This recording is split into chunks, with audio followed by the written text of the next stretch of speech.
ClancyPasta presents I Heard Something During a Paranormal Investigation. It Made Me Stop.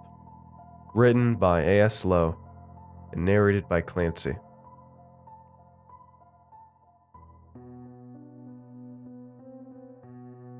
I've been a paranormal investigator for the last decade. I have EVP recordings telling my small team and I to leave the old Tooele Hospital in Utah in a deep, crackling voice that sounds like it came from the pits of hell. I have video of a drinking glass on a table moving 2 feet across in less than a minute with no visible wires. I own equipment that can create electromagnetic interference in order to create a better way for spirits to communicate with us. In conjunction with this EMF generator and a spirit box, I have almost a complete explanation of how my boom mic guy's great-grandmother died during the Depression. And I know now that all of that evidence is bullshit. Every scratchy recording of an unknown voice telling us to get out, every transcription of EMF interference interpreted through a spirit box, every last tape showing a shadow walking away from the camera, every single last shred of evidence I've collected over the past 10 years has turned out to be a ludicrous waste of time. It started with an email. Dear Phoenix Ghost Hunters, so I'm not normally one to believe in ghosts. Even when my mother died, I never thought the dead could contact us.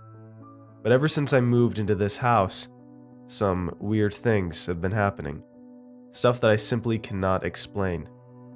I'm not saying it's ghosts or anything like that, but like I said, I simply can't explain any of it. I don't have much money, and I saw on your website you don't charge anything for your investigations.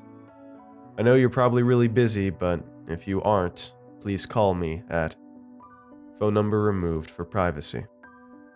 Ron. At the time, this email didn't set off any warning bells. Maybe it should have, considering the lack of details about what was going on and the general vagueness of the situation. But the Phoenix Ghost Hunters had honestly been a little dry on investigations as of late. So I called Charles, my sound guy, and Tom, my video guy, and we went to investigate the happenings of the house on Greenway Street. I'm surprised when you called me, actually. I didn't think you'd actually come, Ron said when he opened the door. That's just the video equipment, Charles said when he caught him looking at one of the big black cases on the ground next to him. Ah. I coughed to grab Ron's attention. He looked up. Now, I know this is awkward, but I'm gonna need you to sign this. I pulled the liability form out of the notebook I was carrying and handed it to him. You said on your website you don't charge anything? He asked. We don't. It's just a form saying we aren't responsible for any damage done to your place. It's just a formality. Ron looked at the form suspiciously before taking the pen I offered and signing it. Just please don't rough up the place too much. I just bought it. About an hour later, and all of the equipment had been set up. Cameras in every room and hallway in the house, with an extra 2 set up in the kitchen where Ron described most of the activity being. I was coming down in the middle of the night about a week ago when I first heard the voice, Ron started to say. Have you heard the voice anywhere else in the house? I asked as Charles set up a microphone on the kitchen counter behind me. No, just the kitchen, although I have heard some other noises in my bedroom, he added. Do you have somewhere to stay tonight like I asked? Yeah, my sister said she could put me up for the night, Ron said. I'm sorry to ask you to do that, but we need the place as quiet as possible if we're going to pick up anything. That was the standard excuse I gave for asking whoever had hired us to leave. The real reason, of course, was to prevent them from faking any evidence. In paranormal investigations, an accusation of faking evidence was a death knell to any legitimate evidence we had gotten over the years. I heard a cell phone ring from his pocket. Ron picked the cell phone out of his pocket and looked at it. Speak of the devil. I guess I better get out of here so you can get to work. So Ron left, and we began our work for the night. One of the things that those TVs don't get about paranormal investigation is just how boring it could be. For every video of something exciting happening, a shadow out of the corner of your vision, a scratchy voice saying to get out of the house, There are days and days of absolutely nothing going on. For every creaking door opening at the end of an empty hallway, there are entire nights spent watching infrared readings that show nothing. So it was a bit of a shock when I heard a voice come from the kitchen. "Charles, did you get that?" I yelled. It was 2:23 a.m. and on our 5th cup of coffee, so I wasn't surprised when Tom didn't react to it. "Get what?" "Roll back the kitchen footage," I said. Tom rewound the kitchen camera footage to a minute and replayed it for the three of us who were crowded around the large pair of headphones. And nothing came out of them. There was no voice. "Sorry."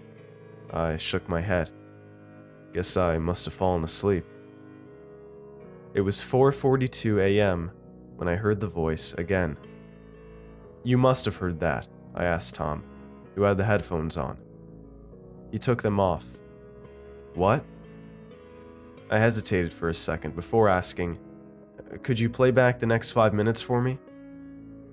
Tom looked at me weird but sighed and did as I asked.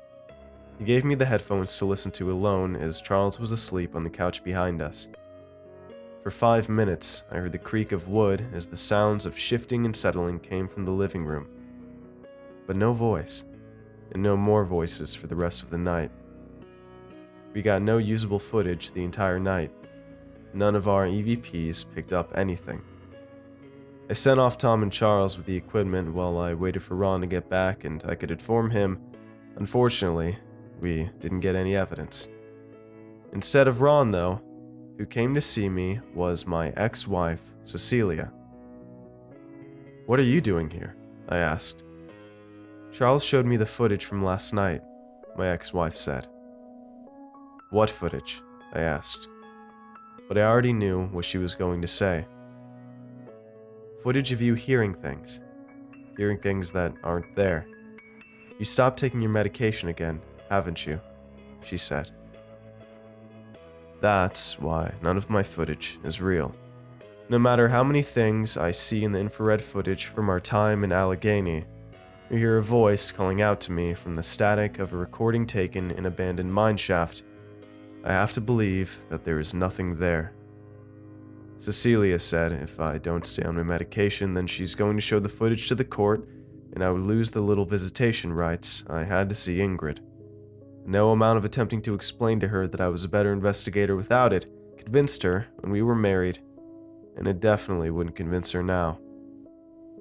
So all of the footage I have is fake. It has to be. And no voice is whispering, "You are going to lose your daughter," in the darkness of a kitchen of a house on Greenway Street can convince me otherwise.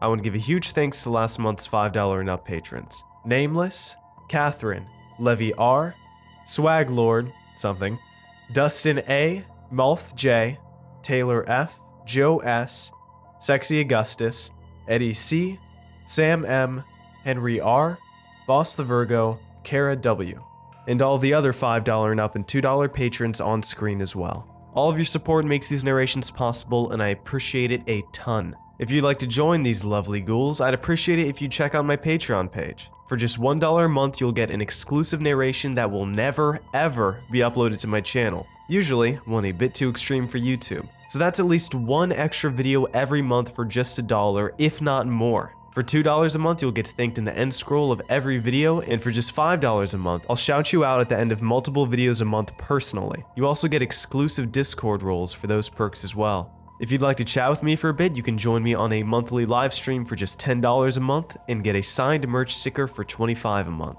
And if you're in the market for some horrifying shirts and hoodies, you can head on over to my Teespring store in the description as well. And don't forget to follow me on Twitter at @2ndClancy. I want to thank you all for watching, and I will see you all next time. Have a good night, everybody. Cheers.